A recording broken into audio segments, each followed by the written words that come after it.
this morning I was really unhappy that we weren't A. But A did a really good job, and in some sense, we're done, right? But we had 12 opinionated people in the room, and so this wasn't good enough. And so here we go to the additional points and the refinements from Group A.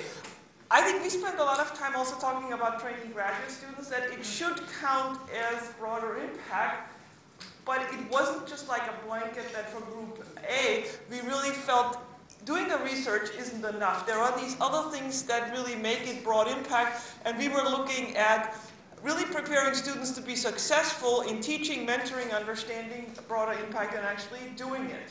And that should be part of the broader impact of a PI's proposal. There was discussion on, well, what if the department actually does this and the PI actually just sort of cruises along with the flow?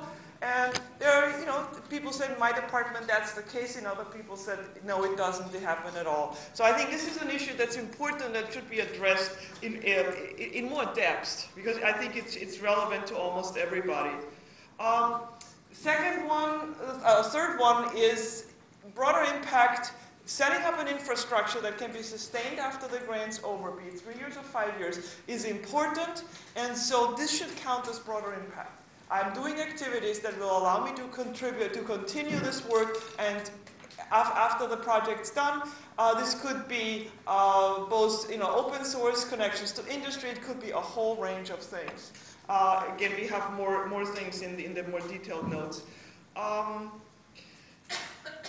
This is actually, we started off talking about the amateur computer sciences and how to convert them. And then we realized we don't want to. But we then abstracted it into reaching out to a broad community to provide lifelong learning. We've heard a lot about K-12, which we have a slide on as well. But what about the non-K-12, non-K-16, who really should also be part of a lifelong learning? And many people actually have natural ties to all kinds of groups. And this, if you articulate this, I think it can be a very good activity. Serve as a public affairs contact or a public affairs person. Some people love doing this, and they should get credit for it.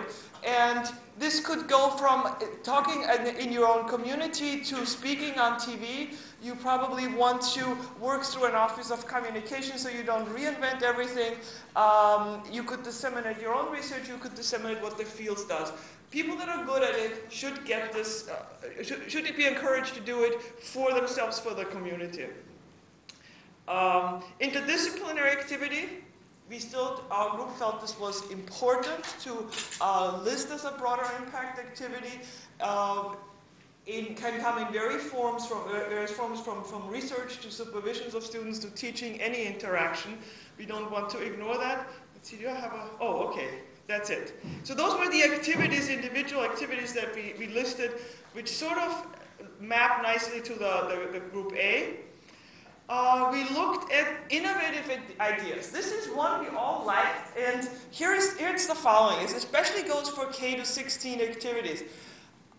If you do especially K-12, if you do K-12 and you want to start from scratch, you're not going to do a good job. You're not going to have the resources to do it. You're not going to make the contacts you want. So there should be the option to actually, in these proposals for broader impact of this type, to fund a dedicated person that will help the PI to actually make the contacts, to set up the whatever is needed for these activities. That could be an outreach person. That could be some person involved in learning activities. We suggest that an option would be to actually have a percentage in the grant budget that goes to supporting a person. I come from an institution where we have an outreach person, but if I want to use this person for more than just minor things, I have to pay for it somehow. It's not for free, okay? So this would be a little bit like the evaluators. If you have a grant with evaluators, 10% of your proposal goes to the evaluators. Whatever amount is appropriate for this. This certainly would be optional, but for outreach activities, it's almost saying, well, how are you going to do this? If you don't have this person, how do you have the expertise and the resources? So this is one of our ideas. The second one was one that was echoed before, is for many of the activities that you do in broader impact, go to a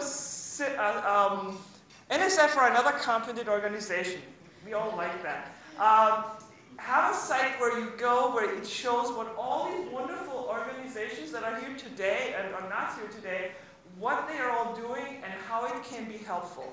How can NC-WIT help you doing certain activities which related to women?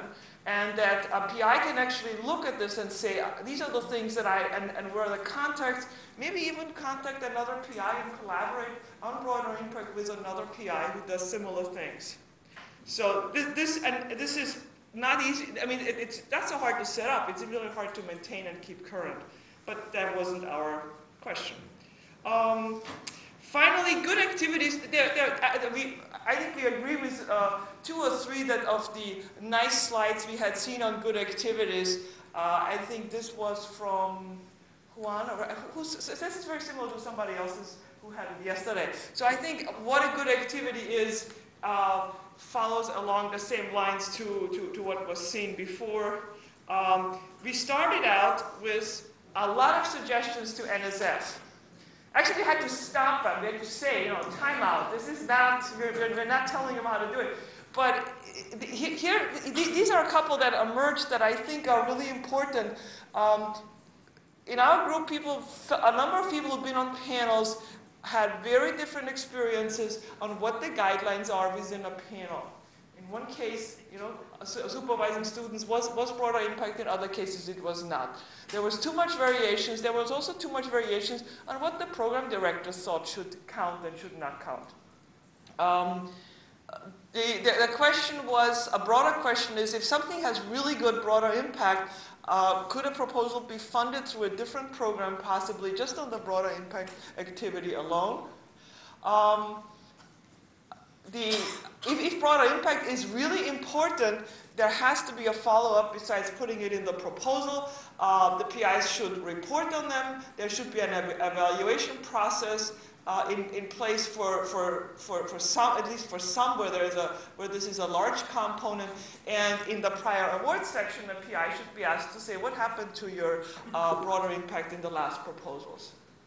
And at the same time, realize that there are some proposals that are really good, and we probably don't care too much about the broader impact of this work, because the focus is really on the work to be done.